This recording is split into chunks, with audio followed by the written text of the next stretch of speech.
intense, it's personal, it's shady. I had chills. It is chilling. Had the effing chills. I made it nice. Going with the wind, Fabby. That's my opinion! Okay, Whitney, you're back. You're here. We're in person. It's been like anytime we've talked, it's been over Zoom. It's so nice to meet you in person. It's so nice to You're meet so you. beautiful. Coming from you, that is such a compliment because look at this Barbie moment. It's so cute. I have to ride the Barbie era while I can. You do. Well, we have to talk about Salt Lake because 2 episodes in and you guys are already delivering so much. As a fan, I'm loving it. Wake up, bobblehead. You call me little girl. Well, it feels like you two must be talking a lot of shit about me. Shut the up.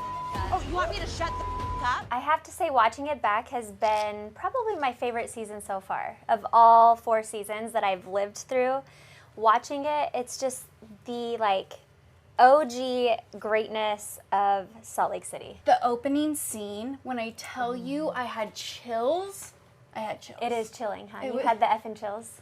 I had the effing chills. Freaking the just going out. I'm freaking the out. You guys, no. Those 2 episodes already, a lot has happened and we need to talk about it because I do feel like this season is all about making amends, or it is, at least so far. I would Yes. imagine there's not going to be smooth amends for everyone. You know, nothing in life is smooth, but we did agree as a group that we were going to have a fresh start and new beginnings with everyone. Everyone. Everyone. Well, let's talk about that. You and Heather. Yes, You and Heather had a very rocky season last year. we did. You guys were super close, you're cousins. And it does seem like you guys are trying to make amends. Were you cautious about that going in? Oh, absolutely. I was very cautious, very hesitant. I knew it was going to take a while to build trust back up. But when we met that day and talked, there was things that we both said to each other and apologies that were made on both sides that had never before happened. So I'm hopeful. You're hopeful. Yeah, but I'm going to be very cautious because I cannot sustain a heartbreak like that ever again. Do you think she's also cautious Yes, about it? Okay. absolutely. We love each other dearly. And I think when you love someone that much, like listen, we're family, you fight hard, you love hard. So when there is conflict, it hurts more with the people you love. But I love Heather. You love Heather. And it's okay. just so much easier when she and I are in a groove. You guys are fun together. Yeah, we are. You're fun together. Can you tell us where you guys stand today? Like, at BravoCon, are we gonna see you having fun? And because last BravoCon, you guys weren't even doing the carpet together. So No, last BravoCon was hell for Heather and I. It was so bad. It was so uncomfortable. It was so bad. But yeah, no, Heather and I are back to like sending each other funny memes, Okay. chit-chatting. Like we make our way back. you make your way back. But it's rocky. It's Of rocky, course. but we make our way back. Whoa! Here I am. Somebody rescue me quick. Got to talk to you about Mary coming back. I feel like a lot of people were like, I don't know about it. Mary her has coming back. resurrected. Yes, she has resurrected. What was your feelings on her coming back?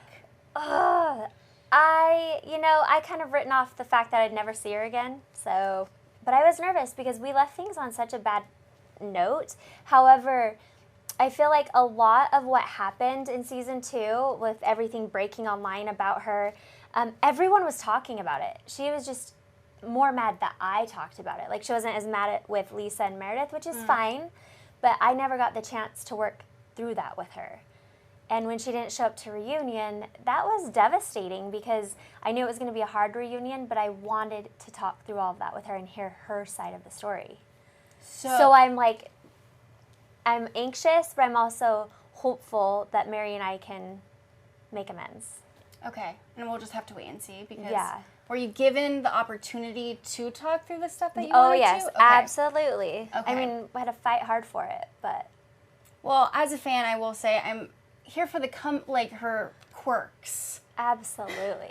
But the last text message I got from Mary wasn't exactly nice. Lisa, you're the biggest idiot. You're a black widow. You are the biggest liar in Utah. Wow. Where does it come from? It's just, she's pure comedy and she's flawless at it. She doesn't even know she's doing it. Yeah, It's just her. it's just her. Okay, let's talk about the last episode because you weren't up to something, but maybe you were up to something. You go to Palm Springs early, you bring Angie, who was not invited. Right. Do you regret doing so? Absolutely not. I'm so grateful that I did. It definitely was a risky move on my part, but in the end, it played out to be the best for the higher good and for the good of the group. Listen, if you're going to invite us on a girls' trip, it's open to all of us. Meredith wasn't paying for it, so like I can bring a +1. She never said I couldn't. And I don't know how you make a commitment as a group to have a fresh start and then immediately exclude someone. How everything played out, I'm so glad I stood up and brought her. Well, the next episode. I'd want someone to do that for me. Okay, because it does seem like things hit the fan. Oh yeah, Hits the absolutely. fan. You rent your f***ing life. Everything about you is fake. You're a f***ing fake bitch. Between Meredith, between Angie, and maybe you're kind of caught in the middle of it, were you expecting that to happen? Absolutely. I knew that was going to happen, and I think that's why it felt a bit mischievous. Oh my gosh. Yeah. But it's kind of like when you're cooking and you're like putting ingredients together and you know it's going to create like chaos in the pan for a minute, but then the dish is so good. That's kind of how I looked at this situation. Because you and Meredith also are not in the greatest place. The bathtub of it all. Did you expect like that much to come out of the comment that you made, the bathtub comment? No, I felt like the bathtub comment, that was just like to get out of a bigger issue. The questions I was being asked in that article were actually way bigger than that, and the bathtub was just funny. So I felt like that was a big reach on Meredith's part. She definitely was reaching, but I think that it was a lot of lingering emotions from the year prior. There was a lot of unresolved issues between Meredith and I. Okay. With all the rumors around Lisa. Got it. Well, Meredith brings up rumors in this teaser. We assume it's about She Angie. loves a good rumor. Sorry, I didn't mean to cut you off. No. Okay, so she brings it up about Angie, I would imagine. Angie's husband. Can you tell us anything about that? Like, anything about those rumors? The rumor that is brought up, I had never heard. And I've lived in Salt Lake City, was born and raised there. Never heard it. So it's just a rumor. But it's pretty intense. It carries a lot of weight. Angie brings up the fact that she rents everything in her life, which you also kind of alluded to in the first episode. Do you still think that? Do you still feel like Meredith rents everything in her life? I know Angie said that, but do you also think that? That Meredith runs everything in her life? Meaning what? You tell me, because Angie said it, and then you said something about her renting all of her Oh, houses. renting. Oh, okay. I'm so sorry. I thought you said running. Oh, renting. Yeah. I was like, renting. Okay, so that is what is so funny about the bathtub fight is because the comment wasn't really about the bathtub. It was about the fact that Meredith doesn't live in Utah. She rents Airbnbs. That was the shade. And so it was funny that everyone was caught up about the bathtub because, you know, I don't know where Meredith lives still to this day. To this day? No, and it stresses me out. I'm like, where does she put her cups and her forks and her knives? And like, my house is only 6,000 square feet and I have a lot of stuff. Yeah. And I'm like, where does she keep her stuff? Because she has stuff. Like, she has clothes, bags, shoes. I'm like, where does she keep all this stuff? That was what the fight was really about. Okay. It And we wasn't still did it. so much about her bath with Seth being creepy. It was about the fact I didn't know where her bathtubs take place. Interesting, and we still don't know. No. Okay. But it's probably somewhere fabulous because Meredith is fabulous. Meredith. And I love her. Okay, because I was going to say, where do you guys stand? Because, where do you stand? Oh, it takes a lot of time. There's a lot more to come with Meredith and I, so I don't want to give it all away, but I do love Meredith. I consider her a friend for sure. Okay, I want your thoughts on the new housewife because people are calling her like a Jen 2.0. I don't know if that's fair to say. No, I think it's fair. They're very similar in the big personalities, the shade. Okay. I was hesitant to get to know her just because I knew of her connection to Jen. Mm-hmm. I didn't want anything to do with that. But I had an open mind and I'm just going to take my time. Still have an open mind with her? Yeah. After this season? I have an open mind and an open heart, and if you can back up what you say, then I'm all ears. Because you said recently in an interview that it was a breath of fresh air without filming with Jen. Yeah, so yes. Yeah.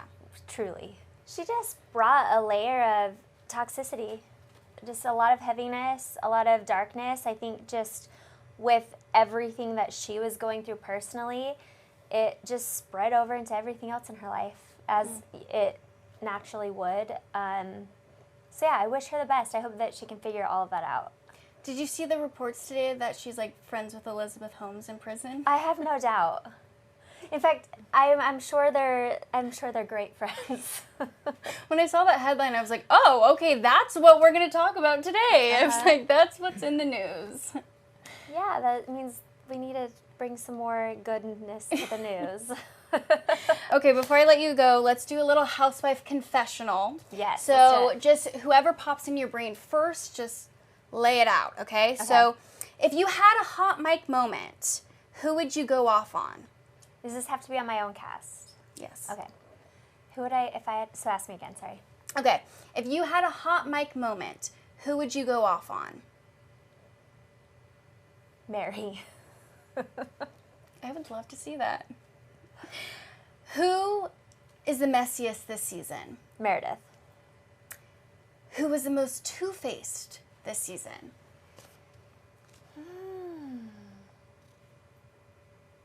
I don't want to give it away yet.